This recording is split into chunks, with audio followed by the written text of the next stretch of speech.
ओम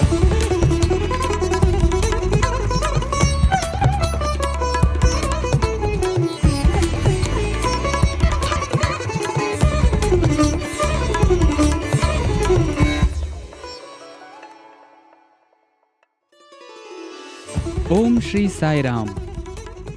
साई प्रेम वाणी के हमारे आज के प्रसारण में आप सबका हार्दिक स्वागत है। आज हम आप सबके लिए लेकर आए हैं सुमधुर कार्यक्रमों की मनमोहक कड़ी। आज के प्रसारण में आप अवतार वाणी के अंतर्गत श्री भगवान द्वारा दिए गए एक दिव्य संदेश का एक भाग सुनेंगे। तो चलिए कार्यक्रम का शुभारंभ करते हैं।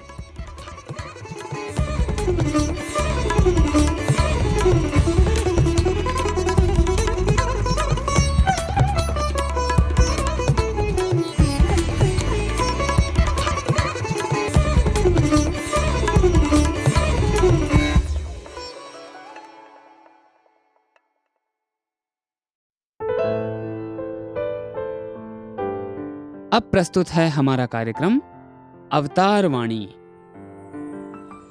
भगवान बाबा द्वारा सन 1984 को श्रीमद् भगवत गीता पर दिए गए दिव्य संभाषण का एक भाग आज हम प्रस्तुत करने जा रहे हैं।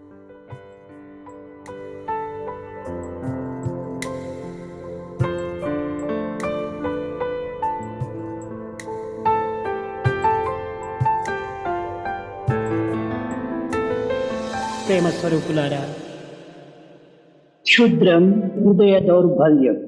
అర్జున, ఈ నీచమైన మానసిక దౌర్బల్యమును తరమగొట్టు, ధైర్యముగా ఈ యుద్ధభూమినందు నిలువుని ఆదేశించాడు కృష్ణుడు.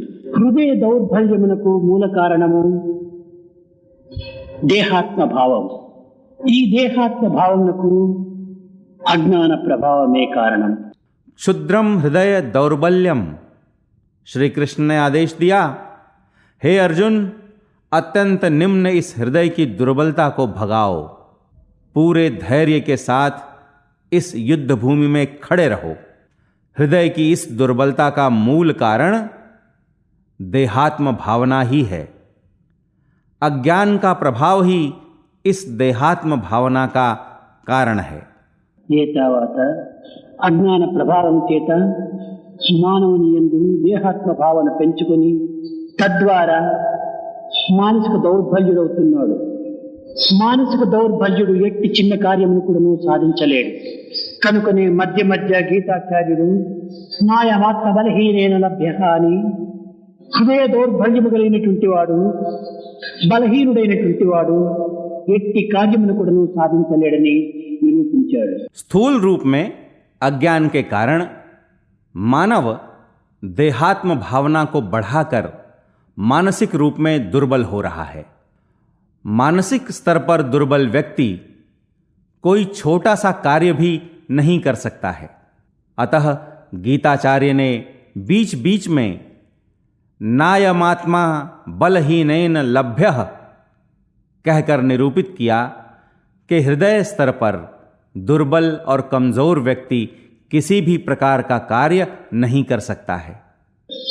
మానసిక దౌర్బల్యము కలిగినటువంటి వ్యక్తికి దుఃఖ మోహములు వెంటాడుతుంటాయి.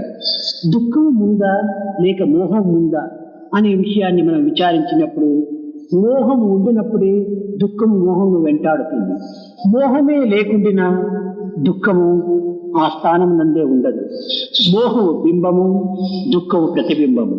ఈ బింబ ప్రతిబింబములే మానవుని ప్రధానమైన విరోధులు. दुख और मोह मानसिक स्तर पर दुर्बल व्यक्ति का पीछा करते रहते हैं। इस पर विचार करने पर कि पहले दुख होता है या मोह, तो ज्ञात होता है कि मोह के होने पर ही दुख उसका पीछा करता है। मोह के न होने पर दुख नहीं होगा। मोह बिंब है तो दुख प्रतिबिंब। ये बिंब प्रतिबिंब ही मानव के प्रधान शत्रु हैं। ఈ మోహ దుఃఖములు మానవుని కృంగదీస్తున్నది. నాది, నేను, నావారు అనేటువంటిదే ఒక మోహం. ఎంతకాలమైనప్పటికీ నాది, నావారు అనేటువంటి భావము ఉండినంత వరకు కూడాను ఈ దుఃఖం అనేటువంటిది వానిని వెంటాడుతూనే ఉంటుండాలి.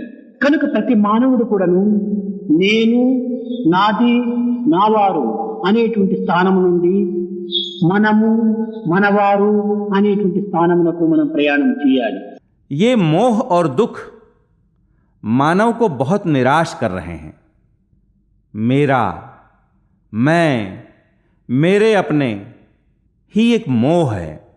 चाहे जितना भी समय क्यों न बीते, परंतु जब तक ये मेरा और मेरे अपने की भावना होगी, तब तक दुख पीछा करता ही रहेगा. अतः प्रत्येक व्यक्ति को मैं, मेरा, मेरे अपने के स्थान से हम और हमारे अपने के स्थान की यात्रा करनी चाहिए. నేను, నాది, నావారు అనేటువంటిది కేవలం స్వార్థపరమైనటువంటిది. ఈ స్వార్థం అనేటువంటిది బంధన. క్రమక్రమేణా ఈ స్వార్థం నుండి పరార్థమునకు మనం ప్రయాణం కావాలి. విద్యార్థులు చక్కగా గుర్తించేటువంటి విషయము ఒక ఎస్ఎస్ఎల్సి అని అనుకోండి, లేక 10th క్లాస్ అనుకోండి, ఎగ్జామినేషన్ అయిన తర్వాత వారి రిజల్ట్స్ అంతా పేపర్లో వస్తుంటాయి. న్యూస్ పేపర్ లోపల ఒక 2 పేజీలంతా కూడాను ఈ రిజల్ట్స్ నంబరే ఉంటుంటుంది. కొన్ని లక్షల మంది ఈ నంబర్స్ అంతా ఉంటుంటాయి అక్కడ. मैं, मेरा, मेरे अपने ये नितांत स्वार्थ परक हैं. यह स्वार्थ एक बंधन है. धीरे धीरे कर हमें इस स्वार्थ से परार्थ की यात्रा करनी चाहिए. छात्र इसे अच्छी तरह समझ सकते हैं. एसएसएलसी अथवा 10th क्लास की परीक्षाओं के बाद उनके परीक्षा परिणाम समाचार पत्र में आते हैं. न्यूज़पेपर में पूरे 2 पन्ने ये नंबर ही रहते हैं. लाखों लोगों के नंबर होते हैं. అయితే విద్యార్థి చూచేది ఈ అన్ని నంబర్స్ చూడడు. తన నంబర్ ఎక్కడుందో దానిపైన మాత్రమే గమనం పెట్టుకొని ఉంటాడు. ఇన్ని నంబర్స్ వచ్చినాయే, నా మిత్రులు ఇంతమంది పాస్ అయినారే అనేటువంటి విశాల భావం ఈ విద్యార్థిలో రాదు. పూర్తి స్వార్థపరుడు కావటం చేత ఒక్క నంబర్ కోసమే తాను ఆ పేజీలంతా వెతుకుతూ ఉంటాడు. ఇదే స్వార్థం. ఈ స్వార్థమును కొంతవరకు లక్ష్యములను ఉంచుకొని పరార్థమును కూడాను అనుభవించుటకు ప్రయత్నించాలి. एक छात्र सभी नंबर नहीं देखता है, अपने ही नंबर पर दृष्टि जमाता है. इतने नंबर आए हैं, मेरे कितने ही मित्र उत्तीर्ण हुए होंगे, ऐसी विशाल भावना इस छात्र में नहीं आती है. निरा स्वार्थी होने के कारण केवल एक ही नंबर के लिए सारे पन्ने ढूंढता रहता है. यही स्वार्थ है. अतः स्वार्थ को वश में रखते हुए परार्थ के लिए प्रयत्न करना चाहिए. మరొక ఉదాహరణ, 10 మంది మిత్రులు చేరి ఒక ఫోటో తీసుకున్నారు. ఈ ఫోటోలో 10 మంది వచ్చారని నా ముఖం ఎక్కడుంది, నా ముఖం ఎక్కడుంది, ముందు ఫోటోలో తన ముఖాన్ని మాత్రం ముందు చూస్తాడు. ఇది కూడాను కేవలము ఒక విధమైనటువంటి స్వార్థమైనటువంటి ఒక దృష్టి. ఈ స్వార్థంతో పాటు పరువు యొక్క ముఖమును కూడాను చక్కగా వచ్చిన వాళ్ళేవా అనేటువంటి విషయాలను కూడాను మనం గమనించాలి. మనది, మనము, మనవారు అనేటువంటి విశాల భావము లోపల సర్వుల యొక్క యోగక్షేమాన్ని కూడాను చూసుకుంటుంది ఈ యొక్క మనస్తత్వం. एक और उदाहरण, 10 मित्र मिलकर फोटो खिंचवाए. उनमें से हर एक ये नहीं देखता कि सभी फोटो में आए हैं या नहीं. मेरा चेहरा कहां है, मेरा चेहरा कहां है, पहले यही देखता है. यह भी एक प्रकार की स्वार्थ परक दृष्टि है. यह भी देखना चाहिए कि दूसरों के चेहरे अच्छी तरह से आए हैं या नहीं. हम, हमारा, हमारे अपने की भावना में मानसिकता सबके कुशल क्षेम को देखती है. పూర్వము అర్జునుడు ఖాండవనము దహించాడు. ఇంకా ఇంకా ఎన్నెన్నో యుద్ధములు గావించాడు. ఆ పరిస్థితి యందు తానుకు ఈ విధమైనటువంటి యొక్క మమకారం కానీ, శోకము కానీ రాలేదు. అయితే ఈ మహాభారత యుద్ధం నందు మధ్యస్థానంలో నిలుచుకున్నటువంటి అర్జునుడు బంధువులను, మిత్రులను, పుత్రులను, పినతండ్రులను, తాతలను, గురువులను నావారు అనుకునేటువంటి వారిని చూచాడు. ఇక్కడ నావారు అనేటువంటి యొక్క మమత్వం, ఈ మోహము రావటం చేత తాను అనేక విధములుగా కూడాను కొంత మోహములకు కట్టుబడి అజ్ఞానములకు ఉరి అవుతూ వచ్చాడు. पहले अर्जुन ने खांडव वन को दाह दिया और भी कई युद्ध किए, परंतु ऐसी परिस्थितियों में उन्हें किसी प्रकार का ममत्व या शोक नहीं हुआ। महाभारत में युद्ध क्षेत्र के बीचों बीच खड़े अर्जुन ने बंधुओं, मित्रों, पुत्रों, चाचाओं, नानाओं, गुरुओं और जिन्हें वह अपना समझ रहे थे सबको देखा। यहां मेरे अपने की ममत्व और मोह भावना के आने के कारण वह मोह के प्रभाव से अज्ञानी हो गए। రాయబారములకు పంపే సమయమునందు అర్జునుడు కృష్ణుడు కొంచెం ఆలస్యం చేయుచున్నాడే, తక్షణమే యుద్ధము గావించాలి అనేటువంటి ఉత్సాహంతో కృష్ణుని అనేక విధములుగా పురికొల్పుతూ వచ్చాడు అర్జునుడు. రాయబారములకు అనేక విధములుగా ప్రయత్నం చేస్తుండేటువంటి సమయం లోపల కృష్ణ, ఈ రాయబారంతో జరిగేటువంటి పని కాదు, యుద్ధములకు సిద్ధము కావటమే మంచిది అని ధైర్య సాహసములతో కృష్ణునికి చెప్పాడు.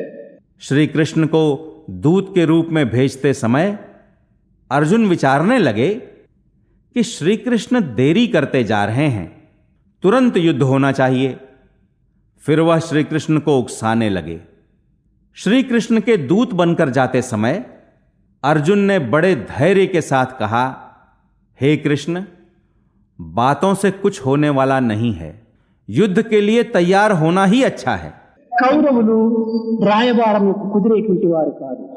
ఎట్లనగా కాలకూటమున అమృతము తుజింపదీలా భయదావాగ్నిలో మల్లె పూల వెదజల్లు నీలా ముష్కరుని మ్రోల హితోక్తులు మేళ గుణజాల ఏల ఈ సంధి మాటలిక గోపాల కురచ బుద్ధులా కౌరవులరబర తొరగి మన పొత్తు కొట్టురా. कौरव बातों से मानने वाले नहीं हैं। कैसे? भयंकर हालाहल से क्या अमृत उत्पन्न हो सकता है?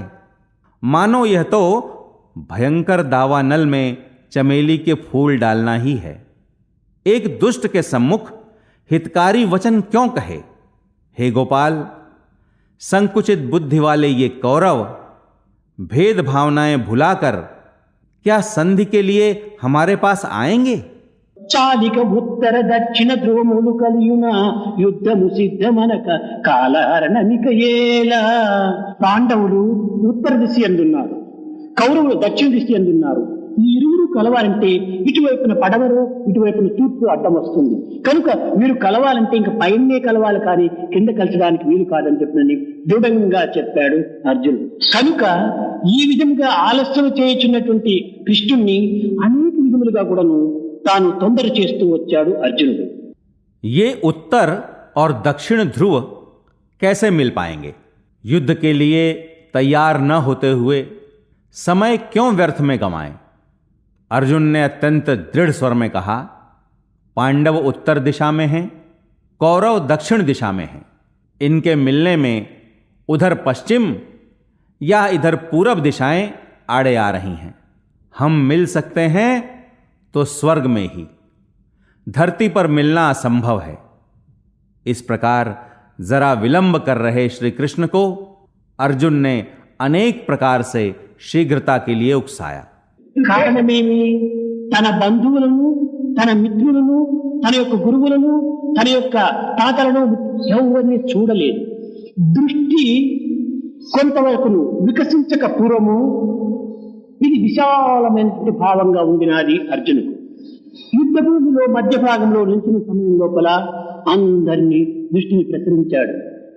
ఆనాడు యుద్ధములకు పురుకల్పినటువంటి యొక్క అర్జునుడే ఈ మధ్యస్థానం నందు నిలిచి, కృష్ణ, ఇందరి బంధుమిత్రు గురు పుత్రుల జంపి భరించుటెట్టులో నా కన్నులు తిరుగుచున్నవి కాలము గడపక కదలు మిట్టికి. कारण क्या था? तब अर्जुन ने अपने बंधुओं, मित्रों, गुरुओं, नानाओं को नहीं देखा था.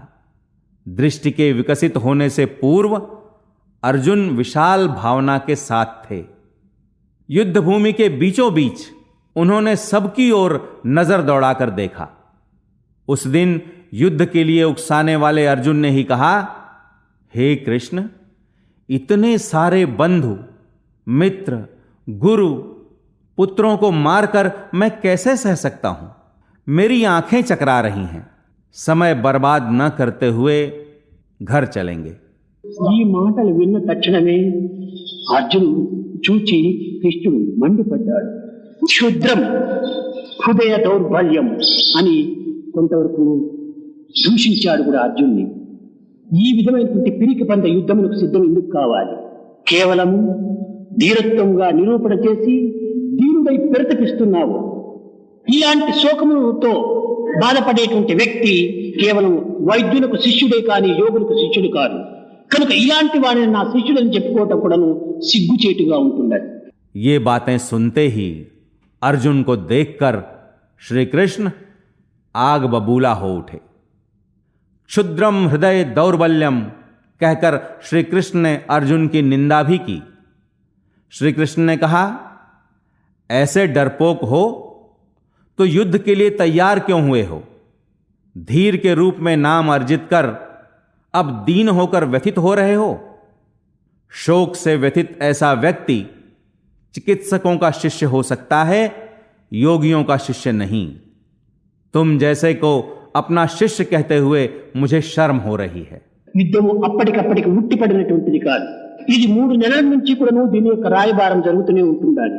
ఆనాడే ఈ విధమైనటువంటి యొక్క దీనిని ప్రదర్శించి ఉండినా నేను ఇందులో పాల్గొని ఉండేటువంటి వాడిని కాను. బంధువులకు, స్నేహితులకు అనేక విధములుగా పత్రములు రాసి వారి యొక్క సమ్మతిని పొంది ఈనాడు సర్వ బంధువులు కూడా చేరినటువంటి ఈ సమయం లోపల నీ ఛాత్ర ధర్మం నిర్మూలం చేసుకుంటున్నావు. నీవు దౌర్భాగ్యుడు, దౌర్భాగ్యుడవు. అంతే కాదు, నీవు పిరికి పందవు అన్నాడు. युद्ध अचानक घटित नहीं हुआ है. इससे संबंधित दूत कार्य 3 महीनों से हो रहा है. यदि तभी ऐसी भीरुता दर्शाते तो मैं इसमें कतई भाग नहीं लेता. बंधुओं, मित्रों को अनेक प्रकार से पत्र लिखकर उनकी अनुमति प्राप्त करने के बाद, सब लोगों के एकत्रित होने के बाद तुम अपने छात्र धर्म को विनष्ट कर रहे हो. तुम दुर्बल हो, तुम निर्भाग्य हो, तुम भीरु हो. నీబోటి వారిని చూచి ఇంకా రాబోయేటువంటి జనరేషన్ అంతా కూడాను నీ యొక్క మనమళ్ళు కొడుకులు కూడాను నీ యొక్క పరాక్రమం చూచి నవ్వవలసి వస్తుందన్నాడు. నీవు అర్జునుడు అని పేరు పెట్టుకున్నావు. అర్జున అనగా దీనికి అర్థం ఏమిటి? ఈ అర్జున అనగా పవిత్రము అని, నిర్మలము అని దీనికి అర్థము. ఇలాంటి నిర్మల నిశ్చలమైనటువంటి యొక్క అర్జునులకు ఈ మాలిన్యము, ఈ దౌర్భాగ్యము ఎందుకు ప్రవేశించింది? దీనికంతా మూల కారణము అజ్ఞానము. इतना ही नहीं, श्री कृष्ण ने कहा, आने वाली पीढ़ियां, तुम्हारे पोते, पुत्र सभी तुम्हारे पराक्रम पर हंसेंगे. नाम तो अर्जुन का धारण किए हो.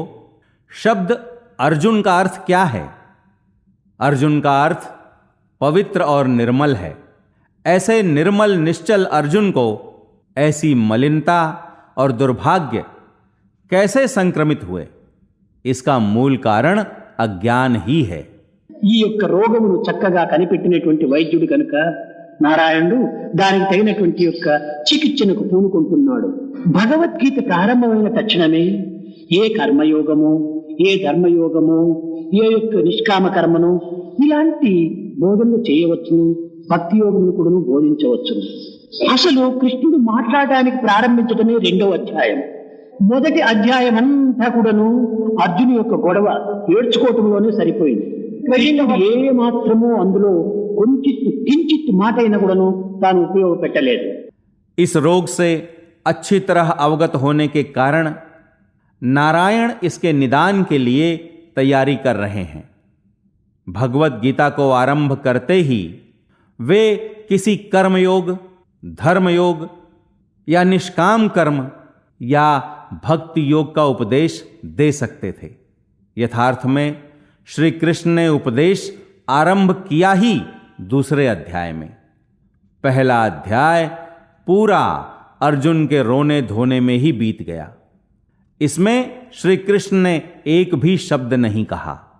नारायण भज नारायण, नारायण भज नारायण, नारायण नारायण भज नारायण, नारायण भज नारायण, नारायण तनु मन रंजन भव भय भंजन असुर निखंडन नारायण, तनु मन रंजन भव भय भंजन असुर निखंडन नारायण, तनु मन रंजन भव भय भंजन असुर निखंडन नारायण, तनु मन रंजन भव भय भंजन असुर निखंडन नारायण, नारायण भज नारायण, नारायण भज नारायण,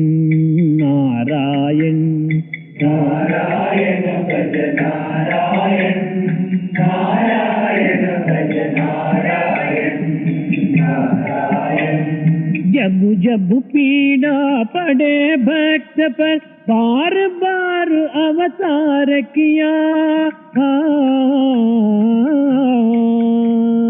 जब जब पीड़ा पड़े भक्त पर बार बार अवतार किया,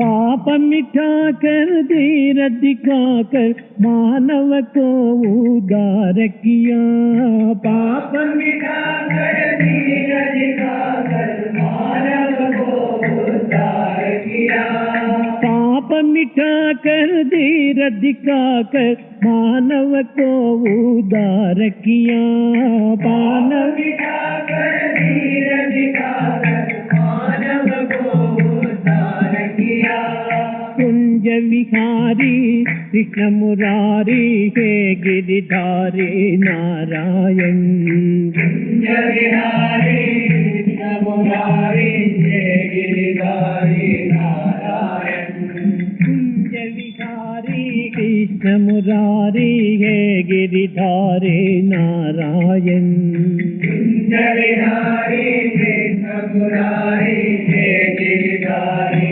नारायण, नारायण भज नारायण, नारायण भज नारायण, नारायण नारायण भज नारायण, नारायण भज नारायण, नारायण मत्स्य कूर्म वराह नरहरि वामन को अवतार किया,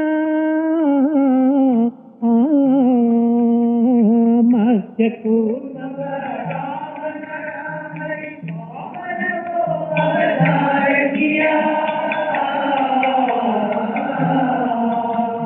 परशुराम और राम कृष्ण बन, परशुराम और राम कृष्ण बन दुष्टों को संहार किया, दुष्टों को संहार किया, हे अवतारी लीलाधारी कुंज विहारी नारायण, हे अवतारी लीलाधारी कुंज विहारी नारायण, नारायण भज नारायण, नारायण भज नारायण, नारायण नारायण भज नारायण, नारायण भज नारायण, नारायण भजन से मन को सजन बनाकर भक्ति मार्ग सिखला दिया,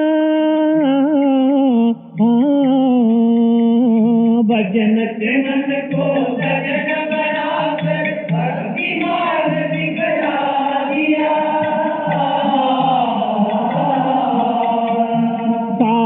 भजन से भवसागर को पार नबी सिखला दिया। साई भजन से भवसागर को पार नबी सिखला दिया।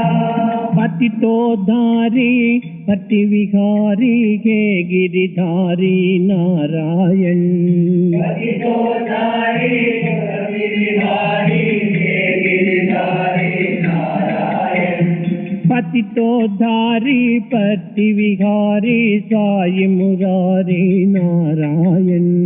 पति तो धारी पति विहारी साई मुरारी नारायण।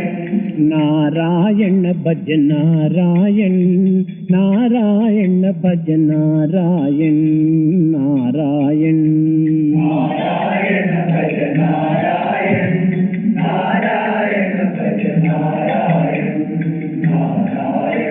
नारायण भज नारायण, नारायण भज नारायण, नारायण नारायण भज नारायण, नारायण भज नारायण, नारायण नारायण नारायण, नारायण नारायण नारायण, नारायण।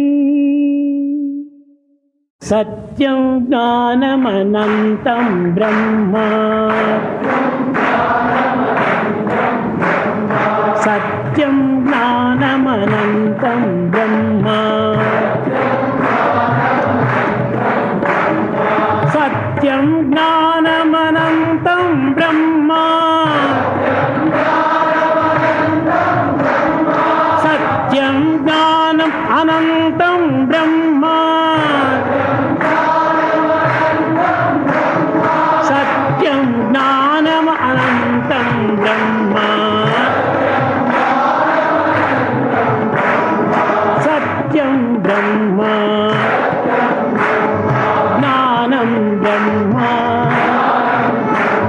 अनन्तं ब्रह्म, अनन्तं ब्रह्म, सत्यं ज्ञानमनन्तं ब्रह्म, सत्यं ज्ञानमनन्तं ब्रह्म, सत्यं ज्ञानमनन्तं ब्रह्म, अनन्तं ब्रह्म, सत्यं ज्ञानमनन्तं ब्रह्म, सत्यं ज्ञानमनन्तं ब्रह्म, अनन्तं ब्रह्म, ज्ञानं ब्रह्म, सत्यं ब्रह्म, सत्यं ज्ञानमनन्तं ब्रह्म, सत्यं ज्ञानमनन्तं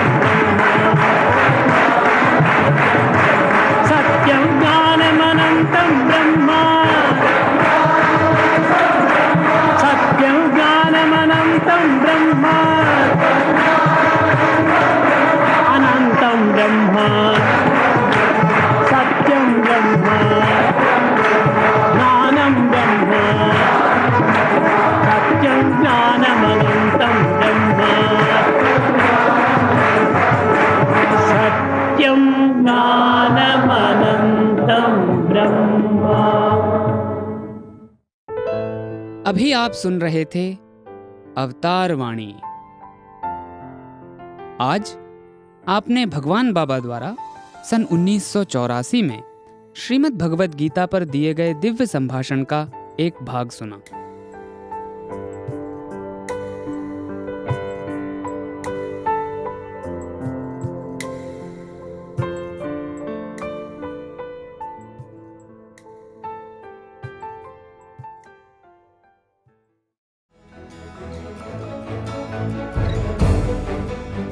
इसी के साथ हमारे साईं प्रेमवाणी कार्यक्रम के इस प्रसारण को हम यहीं विराम देते हैं। आशा है हमारा आज का कार्यक्रम आपको पसंद आया होगा। अपने सुझावों को हम तक जरूर भेजें। हमारा व्हाट्सएप नंबर है 9393258194।